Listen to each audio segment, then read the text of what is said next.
What's up, guys? It's Brian here, and today I'm bringing you guys a LEGO Star Wars set review. This one is going to be for the Mandalorian Battle Pack. This set is number 75267, contains 102 pieces, and it retails for $15, like all battle packs have been retailing for the last, I don't know, 5 years. This has been one of the most highly anticipated battle packs of all time, I would say. Ever since the news first came out we were getting a Mandalorian battle pack, everyone was stoked. When the pictures leaked from some retailer, we were pretty much all very excited for it. I was one of the very few people in the community that actually had my reservations about it. I'm going to talk about that in a second, but for now, let's get into an up-close with these figures. It does come with 4 figures, as per usual, and 2 little builds. Let's take a look at those builds. So as with every battle pack, the biggest draw is always the figures. So let's take a look at these 4 Mandalorian figures that we get in this set. And the first one up here is a blue-style Mandalorian. And this is a male, as you can tell by the visors. The females have the little angled visors. And they also have little skirts down below. But we'll talk about this guy first. He's got this very cool blue helmet on him, as you can see, with some purple splotches on top of that helmet, just to give him some extra personality. Love the blue detailing going all the way down. All of these figures just have black studs as their heads, so no headpieces. The new cape style, I'm not sure I'm a fan of yet. It's a different material. It's not even the old material. It's like a softer version of the old material. And for this back print, he's got just some regular, he continues around with that blue armor style. And, yeah, I mean, all these figures are gorgeous. So, I'm just going to put that out there. These are great figures. I was going to repeat myself every time I said that about one of these figures. But, this is the first one that you have up here. They all come with the stud shooters. I would love if we would have gotten some Mandalorian weapons, but they don't do that anymore in these battle packs. The second one up is the orange helmeted male Mandalorian, and he's got it's more like a burnt color orange. It's like what is it called? It's reddish, light reddish brown, maybe something like that. I don't know.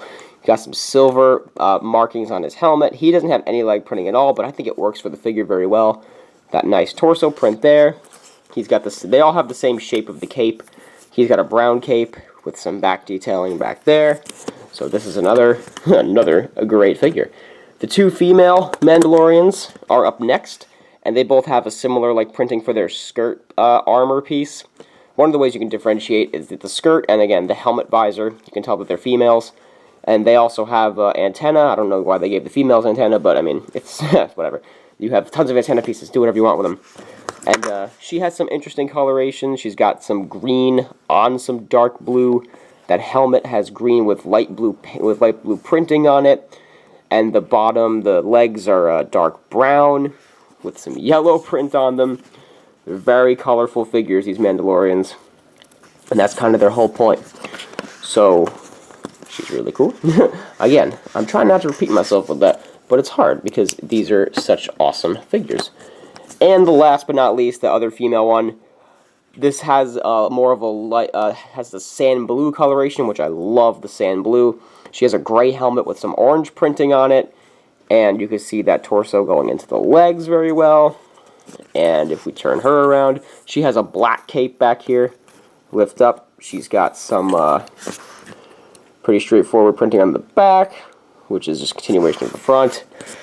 And very, very highly detailed individual figures. No 2 prints are exactly the same with these figures, which I think is really neat.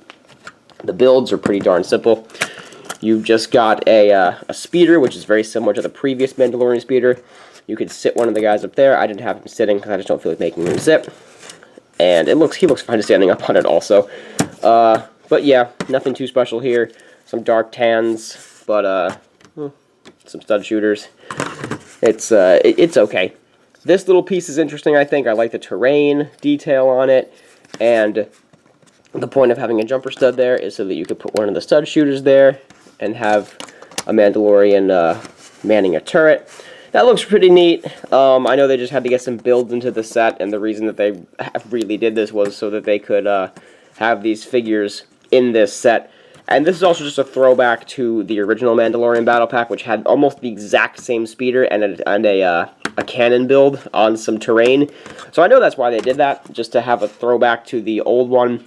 While I'm over here giving you a close-up, take a look at the extra pieces that come with this set. Honestly, it's nothing too incredibly special. You get a whole bunch of red studs for the stud shooters. You do get some clone visors, because they all come as one piece with the antenna, technically. An extra stud shooter, cheese slopes, some plates. Nothing too crazy over there that we can take a look at.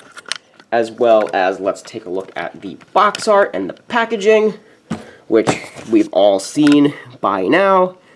102 pieces. On the back. There's the back of the box. The instruction booklet. Again, tiny booklet. I don't know why that's all there. I guess instructions plus, but it's taken away from some of the art, so not a big fan of that. And then an ad for the other sets and the LEGO Star Wars Complete Saga game that's coming out. So that's it for the close-up. The only reason you get this set is for the figures. Let's go back, and I'll go back behind my table and we'll talk about it. So overall, the Mandalorian Battle Pack. Let's see. Now that I've shown you all the figures in detail, you guys have already formed your own opinions on this set. I'm certain a long time ago when they first came out. I was on Instagram. I saw what you guys were saying. Everyone loves this Battle Pack. Best Battle Pack LEGO's ever done. I think people were exaggerating just a little bit, and I'll tell you why. First of all, when I saw on the leaked listing of sets that we were getting a Mandalorian Battle Pack, I thought, oh, cool, it's going to be a Battle Pack from the Mandalorian TV show. Maybe we'll get Din Djarin, the Mandalorian. Maybe we'll get, I don't know, some cool stormtroopers with, like, dirt marks on them. Maybe we'll get some figures from the show. That wasn't exactly the case. So when I first saw this, I was very, very let down because it didn't meet my personal expectations. Took me a long time to put that aside, though, because these are really good figures. I just think LEGO missed an opportunity to give us more figures from the Mandalorian TV show, because the set that they put out, the AT-ST Raider, it's a cool set, but I just don't think it has anything that's like of substance. It has Din Djarin in his armor from the first 2 episodes, so it doesn't even have his chrome armor. The Cara Dune figure's okay, and then 2 Raiders. They need more Mandalorian stuff to come out. We need more actual Mandalorian TV show stuff. Getting that all out of the way, and assuming that this is just a random set out of the blue, this is a really good set. Is it a battle pack? Is it an army builder? No, I don't think that you can make the set into an army builder, and I'll also tell you why that as well, because usually when they have sets with like 4 individual figures, like the Rebel Battle Pack from 2016, you were able to, or 2017 I should say, you were able to swap out the faces and the legs and the helmets and make some interesting looking soldiers.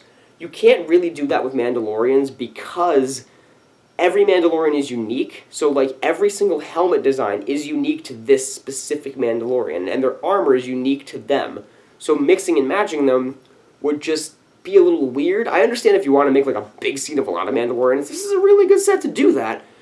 I just think the first Mandalorian set was actually better for that because they had a very generic armor, as opposed to these specific Mandalorians decided to customize their own armor. So they're very specific characters. That's just my 2 cents. This is a great set, just get one of. You can make some kind of cool display with it to make it very generic. I wish that they had done something with the Mandalorian TV show instead of just making random Mandalorians. That's just my my reserves, my judgments, my opinion. I wish they had done that. Hopefully we'll get more Mandalorian sets coming in October or something. We're getting that one Brickheads that everyone saw on Instagram. That's coming out August 1st with the Mandalorian and Baby Yoda Brickheads. But overall, good set. Not a great army builder. I think they missed a little bit of an opportunity. But what do you guys think? I know a lot of you guys love this battle pack. Tell me down below that I'm wrong. What do you guys also think of this new review setup? I'm kind of trying some different things now that I'm like coming back to YouTube for a little while.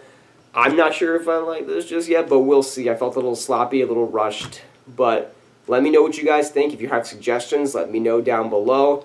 And that's going to just about do it. Give this video a big thumbs up if you enjoyed. Leave me a comment. Tell me that I'm wrong. Tell me you love this battle pack and that I'm totally out of my mind. But let me know down below. And be sure to subscribe if you haven't. Thanks, guys, for watching. Once again, this has been Brian from Watermelon Studios. Peace out, guys.